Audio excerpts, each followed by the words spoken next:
Thank you for joining us. What do you think the managers have gotten across today, this second day of opening arguments?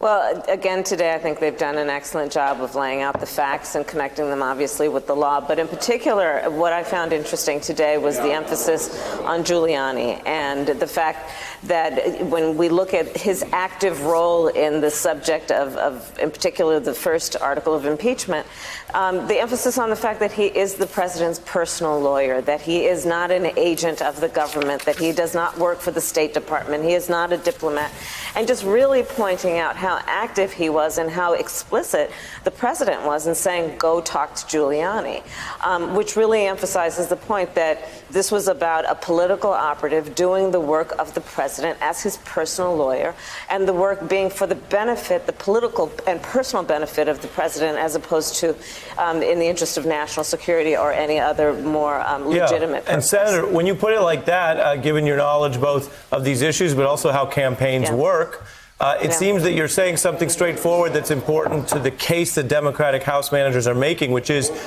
this is more tied to the campaign than if it had been a random staffer or press secretary, that Giuliani is a super figure on the re-election.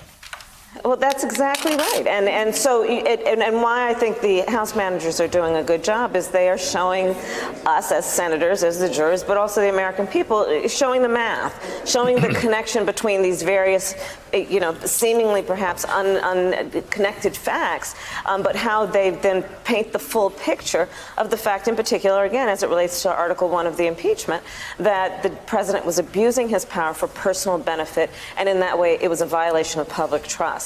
And I think they've done a great job of also emphasizing then, yesterday and today, not only that that is the basis, and there are facts that are, I think, overwhelming in terms of pointing out the basis of Article 1 of the impeachment, but then Article 2 of the impeachment basically being the president's effort to cover up Article 1 of the impeachment. And so I think they're doing a great job so far.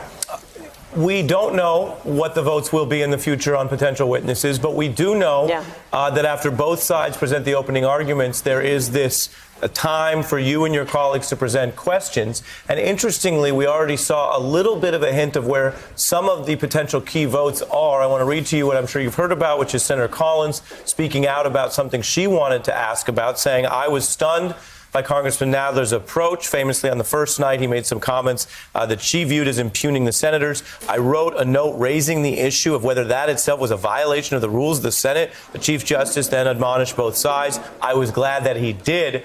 Is this, in your view, a preview of where some of the questions may head, and do you see it as an important line of questioning?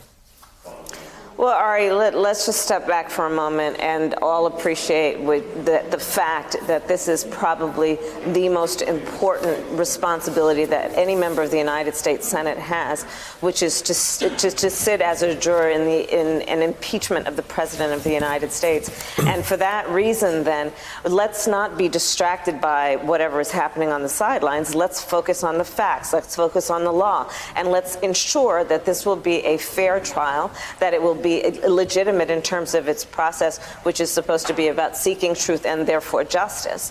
And, the tone of someone who is presenting a case really has very little to do with the responsibility of each of us, which is to pay attention to the facts, to demand that we receive all facts and all evidence that is available, including documents, and that we deliberate then based on what the Constitution requires of each of us, which is that we do fair and impartial justice. Senator Kamala Harris, thank you so much for sharing a little bit of your... Hey, I'm Ari Melber from MSNBC. You can see more of our videos right here, or better yet, subscribe to our YouTube channel below.